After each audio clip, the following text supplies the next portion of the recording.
তারেক রহমানকেই দায়িত্ব নিয়ে সহিংসতার রাজনীতি বাংলাদেশে এখন বন্ধ করতে হবে। আক্রমণের পথ তারা বেছে নিয়েছে এবং এই জায়গাটাতে নির্বাচনে যে আইন শৃঙ্খলা বাহিনীরা আছে তাদের নিরপেক্ষতার বিষয়টা আমাদের কাছে প্রশ্নের সম্মুখীন দাঁড় করিয়েছে। আমরা আইন শৃঙ্খলা বাহিনীর কাছে আমরা আবেদন জানাই, অবিলম্বে পীরগাছার ইটাকুমারী এবং পীরগাছার মমিনবাজারে বিএনপির যেসব নেতাকর্মীরা এনসিপি এবং শাপলাকুলের সমর্থক এবং জামাতের নেতাকর্মীদের উপর হামলা করে হেনস্থার ঘটনা ঘটিয়েছে তাদেরকে গ্রেফতার করে আইনের আওতায় নিয়ে আসতে হবে এবং গোটা বাংলাদেশে যে সহিংসতার রাজনীতিটা শুরু হয়েছে সেটাকে অবিলম্বে বন্ধ করতে হবে। তারেক রহমানকেই দায়িত্ব নিয়ে সহিংসতার রাজনীতি বাংলাদেশে এখন বন্ধ করতে হবে। আমরা আগের মতো করে আর ফেসিবাদের যে রাজনীতি, পেশি শক্তির যে রাজনীতি, সেই রাজনীতি আমরা ফিরতে চাই না। 2018-তে নোয়াখালীর সুবর্ণচরে নৌকায় ভোট না দেওয়ার কারণে একজন নারীকে যেভাবে ধর্ষণ করা হয়েছিল, একই ঘটনার পুনরাবৃত্তির দিকে তারা যাচ্ছে। অশ্রাব্য ভাষায় গালিগালাজ করছে, নারীদের পোশাক খুলে ফেলার কথা বলছে। এটা অত্যন্ত গর্হিত একটা অপরাধ।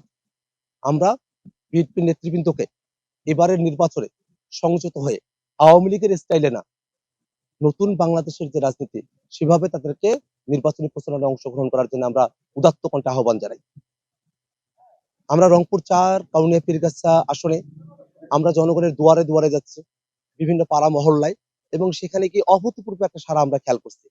যারা তরুণ ভোটার আছেন তারা তো সবাই, এবং যারা প্রাজ্ঞ, যারা দীর্ঘ সময় ধরে বঞ্চিত হয়েছেন এবং এই অভিজ্ঞতাগুলো অর্জন করেছেন, আগে তাদেরকে তারা ভোট দিয়েছিলেন, তারা যে প্রতিশ্রুতিগুলো রক্ষা করেন নাই এবং আমরা যে প্রতিশ্রুতিগুলোর কথা বলছি সেগুলো হচ্ছে বাস্তবসম্মত, সেই জায়গাটাতে তরুণ এবং বৃদ্ধ, প্রাজ্ঞ, নারী পুরুষ, হিন্দু মুসলমান, এমনকি সাঁওতাল, তারা সকলে মিলে আমাদের শাপলাকলি মার্কার প্রতি তারা তাদের সমর্থনের কথা ব্যক্ত করছেন।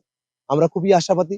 আমরা বিভিন্ন জায়গায় যাচ্ছি, যাওয়ার পরে মানুষেরা একটা কথাই বলছেন যে তারা জেনেছেন শাপলাকলি মার্কার কথা, আখতার হোসেনের কথা জেনেছেন, আমাদের জোটের কথাও তারা জেনেছেন।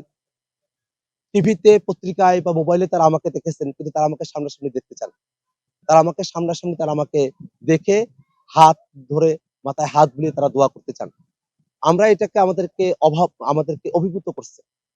আমরা মানুষের কাছে দুয়ারে গিয়ে যে রেসপন্স আমরা পেয়েছি তাতে আমরা আশাবাদী যে সামনে 12 তারিখে এই রংপুর 4 কাউনিয়া পীরগাছা আসনে শাপলাকলি কোন মার্জিনাল লাইনে না, একটা বৃহৎ ব্যবধানে শাপলাকলি বিজয় অর্জন করবে, এটাই আমাদের প্রত্যাশা ইনশাআল্লাহ।